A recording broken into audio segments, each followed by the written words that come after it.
Mi nombre es Diego Mendoza y durante los últimos 15 años he trabajado como asesor fiscal especializado en bienes raíces internacionales. Lo que mi familia no sabe es que mi pequeña oficina de contabilidad en el centro de la ciudad genera más ingresos que las empresas de todos mis hermanos juntas. Prefiero mantener un perfil bajo, algo que aprendí cuando era joven y mis padres intentaron aprovecharse de mi primer éxito profesional. Todo comenzó hace 3 meses cuando recibí una llamada desesperada de mi madre. Diego, mijo, necesitamos tu ayuda, sollozó a través del teléfono. El banco va a quitarnos la casa. Tu papá y yo no sabemos qué hacer. Llegué a la casa familiar esa misma tarde. La propiedad donde había crecido, con su jardín lleno de bugambilias y la cocina donde mi abuela solía hacer tortillas los domingos, estaba en peligro. Mis padres, Roberto y Carmen, me esperaban en la sala con documentos esparcidos por la mesa de centro. Es una pesadilla, murmuró mi padre, evitando mi mirada. Las inversiones que hicimos con el dinero de la jubilación, todo se perdió. Revisé los papeles con cuidado. Deudas de tarjetas de crédito, préstamos personales, una hipoteca refinanciada múltiples veces. El total era abrumador, 280,000 pesos dólares. Para una pareja de jubilados con ingresos limitados, era imposible de pagar. ¿Cómo llegaron a esto?, pregunté, aunque ya sabía parte de la respuesta. Mis hermanos mayores, Alejandro y Patricia, siempre habían sido los consentidos de la familia. Alejandro con su empresa de construcción exitosa y Patricia con su boutique de ropa exclusiva. Ambos vivían en casas más grandes que la mía, manejaban autos de lujo y presumían sus logros en cada reunión familiar. Mi madre suspiró. Alejandro necesitaba capital para un proyecto grande. Nos pidió que refinanciáramos la casa para prestarle el dinero. Dijo que nos lo devolvería en 6 meses con intereses. ¿Y Patricia?, pregunté, aunque ya conocía la respuesta. Su boutique estaba pasando por un mal momento. También necesitaba dinero urgente para el inventario de temporada. Prometió pagarnos cuando mejoraran las ventas. Sentí una mezcla de tristeza y enojo. Mis padres habían arriesgado su patrimonio por mis hermanos, los mismos que siempre me habían tratado como el contador mediocre de la familia. Mientras yo había construido mi negocio lentamente, reinvirtiendo cada peso y viviendo modestamente, ellos habían gastado dinero que no tenían en mantener apariencias. ¿Han hablado con Alejandro y Patricia sobre esto?, pregunté. Mi padre negó con la cabeza. Alejandro dice que su proyecto se retrasó por problemas con los permisos. Patricia insiste en que las ventas van a mejorar pronto. Ambos nos piden más tiempo. Durante las siguientes semanas, observé la situación deteriorarse. Mis padres recibían llamadas constantes del banco, amenazando con iniciar el proceso de ejecución hipotecaria. Los veía envejecer 10 años en pocos días, el estrés convirtiendo sus cabellos grises en completamente blancos. Una tarde, durante una de mis visitas regulares, escuché una conversación telefónica que me partió el corazón. Mi madre hablaba con una vecina. No sabemos qué vamos a hacer, comadre. Diego es un buen hijo, pero él apenas gana para sus gastos con su oficinita. No es como Alejandro y Patricia, que han triunfado en grande. Esa noche, en mi apartamento, tomé una decisión. Abrí mi laptop y revisé mis cuentas bancarias. Los años de trabajo duro y inversiones inteligentes habían dado frutos. Tenía suficiente dinero para pagar la deuda completa de mis padres sin afectar significativamente mi estabilidad financiera. Pero antes de actuar, quise confirmar algo. Durante años, había sospechado que la situación financiera de mis hermanos no era tan sólida como aparentaba. Utilizando mis contactos en el mundo fiscal y financiero, realicé algunas investigaciones discretas. Los resultados fueron reveladores. La empresa de construcción de Alejandro estaba prácticamente en bancarrota, sostenida únicamente por préstamos y pagos atrasados a proveedores. La boutique de Patricia había cerrado oficialmente hace 3 meses, aunque ella seguía fingiendo que operaba normalmente. Ambos estaban endeudados hasta el cuello y utilizando el dinero de mis padres para mantener sus estilos de vida extravagantes. El viernes por la mañana, fui al banco con un cheque de caja por 280,000 pesos dólares.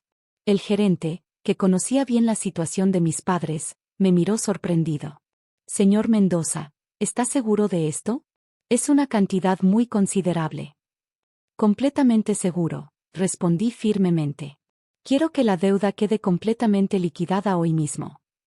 2 horas después, tenía en mis manos el recibo oficial y una carta del banco confirmando que la hipoteca había sido pagada en su totalidad. Manejé hasta la casa de mis padres con el corazón acelerado, pero también con una extraña sensación de calma. Los encontré en el jardín, mi madre regando las plantas con manos temblorosas mientras mi padre leía el periódico sin realmente concentrarse en las palabras. Cuando me vieron llegar, sus rostros se iluminaron con una mezcla de esperanza y preocupación. Tengo buenas noticias, anuncié, sacando los documentos de mi portafolio. La deuda está completamente pagada. El silencio que siguió fue ensordecedor. Mi madre dejó caer la manguera del jardín, el agua corriendo por el césped sin control. Mi padre se quitó los lentes, limpiándolos repetidamente como si no pudiera creer lo que había escuchado. ¿Cómo?, murmuró mi madre. ¿De dónde sacaste tanto dinero? He estado ahorrando durante años, expliqué, entregándoles el recibo oficial. Y tengo algunas inversiones que han funcionado bien. Lo importante es que la casa está a salvo. Mi madre comenzó a llorar, abrazándome con una fuerza que no había sentido desde que era niño. Mi padre, normalmente reservado con sus emociones, también se unió al abrazo. No sabemos cómo agradecerte, mijo, susurró. Eres un verdadero hijo. Esa noche, mis padres insistieron en preparar mi cena favorita, mole con pollo, frijoles refritos y tortillas hechas a mano. Durante la cena, hablamos de todo menos del dinero. Era como si un peso enorme hubiera sido levantado de sus hombros, y por primera vez en meses, los vi sonreír genuinamente. Mañana llamaremos a Alejandro y Patricia para contarles las buenas noticias, dijo mi padre. Seguramente querrán venir a celebrar contigo. Asentí, aunque tenía mis dudas sobre cuál sería la reacción de mis hermanos. Me despedí esa noche sintiendo una mezcla de satisfacción y aprensión. Había salvado el hogar familiar, pero algo en el fondo de mi mente me decía que esta historia estaba lejos de terminar. Al día siguiente, sábado por la mañana, decidí pasar por la casa para ver cómo estaban mis padres después de la primera noche de sueño tranquilo en meses. Cuando llegué, encontré la puerta principal cerrada con llave, lo cual era extraño porque mis padres siempre estaban despiertos temprano. Toqué el timbre varias veces sin respuesta. Utilicé mi llave de emergencia para entrar, llamándolos en voz alta. La casa estaba vacía. No solo vacía de personas, sino completamente vacía. Los muebles, las fotografías familiares, incluso los electrodomésticos habían desaparecido. En la mesa del comedor, donde habíamos cenado la noche anterior, encontré una nota escrita con la letra de mi madre. Querido Diego, gracias por liquidar nuestra deuda. Fue un gesto muy generoso de tu parte. Hemos decidido vender la casa y mudarnos al extranjero para empezar una nueva vida. Alejandro encontró una oportunidad de negocio en Costa Rica y Patricia tiene contactos en España para expandir su boutique. No queríamos vivir con la carga de haber dependido de ti para salvar nuestro patrimonio. Es humillante para nosotros haber tenido que recurrir a nuestro hijo menos exitoso para resolver nuestros problemas. Preferimos empezar de cero en otro país que vivir con la vergüenza. La casa ya está vendida. El comprador tomará posesión el lunes. Te sugerimos que busques otro lugar donde vivir tus reuniones familiares, aunque sabemos que probablemente no tendrás muchas oportunidades de eso. No nos busques. Esta es nuestra decisión final. Con cariño, papá y mamá. PD, no te preocupes por el dinero que gastaste. Alejandro y Patricia nos dieron lo suficiente de la venta para pagarte, aunque francamente, creemos que fue más dinero del que realmente vales. Leí la nota 3 veces antes de que las palabras realmente penetraran en mi mente. Mis padres se habían ido. No solo se habían ido, sino que habían vendido la casa familiar y me habían abandonado con la crueldad casual de quien desecha algo inútil. Pero en lugar de sentir el colapso emocional que cualquiera esperaría, comencé a sonreír. Luego la sonrisa se convirtió en risa. No una risa histérica, sino una risa genuina de alguien que finalmente entiende una broma muy elaborada. Saqué mi teléfono y marqué un número que tenía memorizado. Despacho Legal Carranza, buenos días. Habla Diego Mendoza. Necesito hablar urgentemente con el licenciado Carranza sobre la propiedad de Colonia del Valle. Un momento, por favor. Mientras esperaba, caminé por la casa vacía recordando los momentos de mi infancia. Aquí había dado mis primeros pasos. Aquí había estudiado para mis exámenes de preparatoria. Aquí había tomado la decisión de estudiar contabilidad a pesar de las burlas de mi familia. Diego, ¿qué tal? ¿Todo bien con la propiedad?, preguntó el licenciado Carranza cuando tomó la llamada. Perfecto, licenciado. Solo quiero confirmar que todos los documentos están en orden para recuperar la posesión el lunes. Por supuesto. Como acordamos hace 5 años, la propiedad ha estado a tu nombre todo este tiempo. El fideicomiso que establecimos permitió que tus padres vivieran ahí sin saber que eras el verdadero propietario. ¿Cuándo quieres que iniciemos el proceso de desalojo de los ocupantes ilegales? En realidad, el problema se resolvió solo. Los ocupantes se fueron voluntariamente. Lo que mis padres nunca supieron era que 5 años atrás, cuando se metieron en problemas financieros por primera vez prestándole dinero a Alejandro para un proyecto que fracasó, yo había comprado la casa secretamente para protegerla. Había establecido un fideicomiso que les permitía vivir ahí como si fuera suya, mientras yo cubría discretamente los pagos de la hipoteca. Durante años, había observado cómo mis padres luchaban con deudas cada vez mayores, siempre ayudando a mis hermanos exitosos mientras me veían como el hijo que apenas sobrevivía con su pequeño negocio. Nunca les dije la verdad sobre mi situación financiera porque quería que me amaran por quien era, no por mi dinero. El lunes por la mañana, llegué a la casa con una empresa de mudanzas y un equipo de renovación. Durante las siguientes semanas, transformé la propiedad en algo espectacular. Piso nuevo, cocina moderna, jardín rediseñado. La casa donde había crecido se convirtió en el hogar de mis sueños. 3 semanas después, recibí la primera llamada. Diego, la voz de mi madre sonaba distante y nerviosa. Estamos en Costa Rica y, bueno, las cosas no están saliendo como esperábamos. ¿Qué pasó?, pregunté con voz neutral. El proyecto de Alejandro resultó ser una estafa. Perdimos todo el dinero de la venta de la casa. Y los contactos de Patricia en España nunca existieron.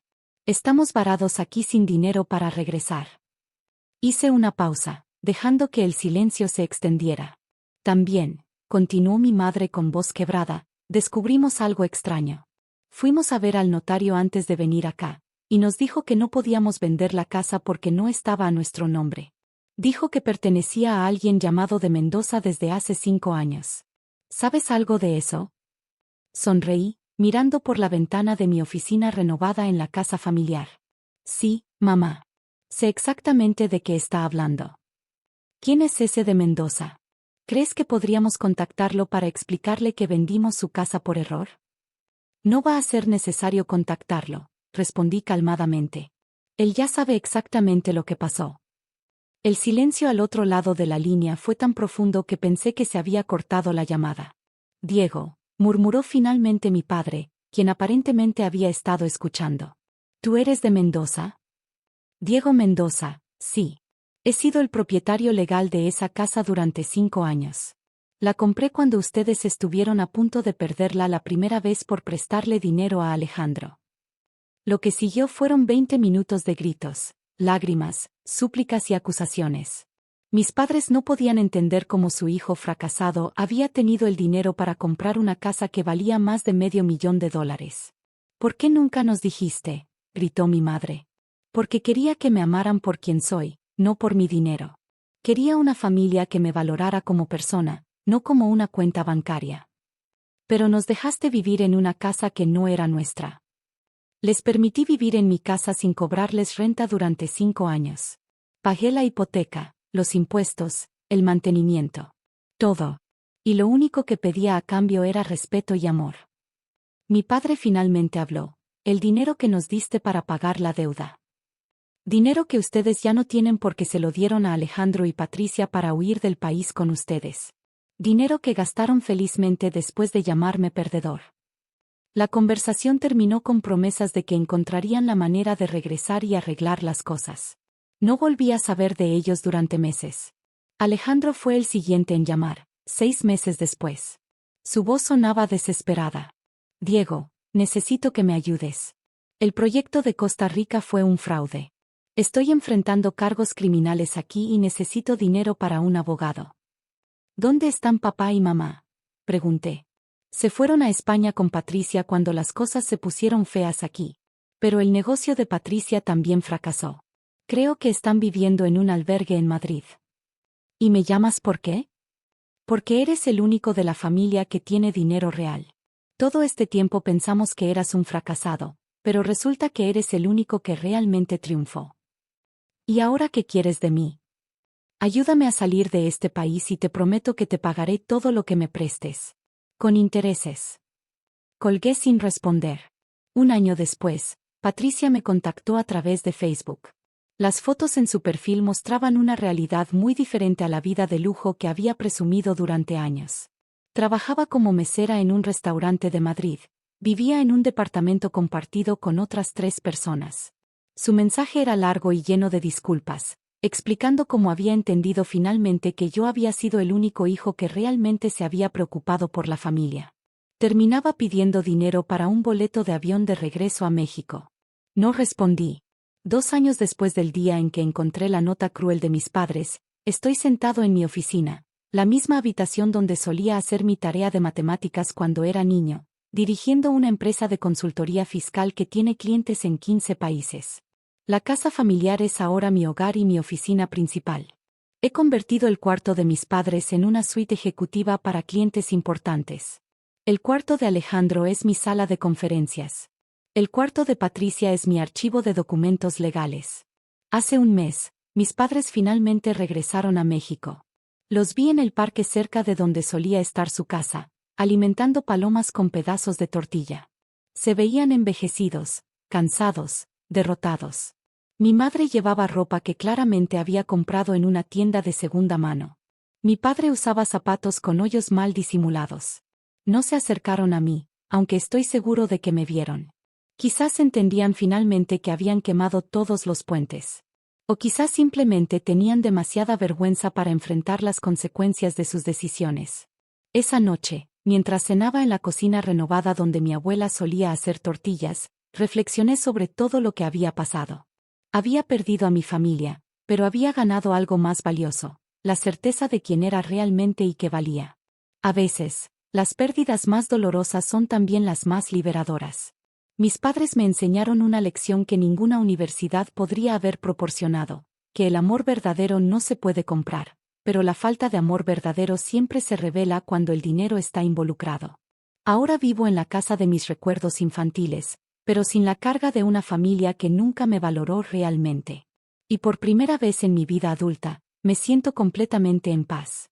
Porque al final, la mejor venganza no es la destrucción de quienes te lastimaron, sino la construcción de una vida tan plena que su ausencia se convierte en un regalo.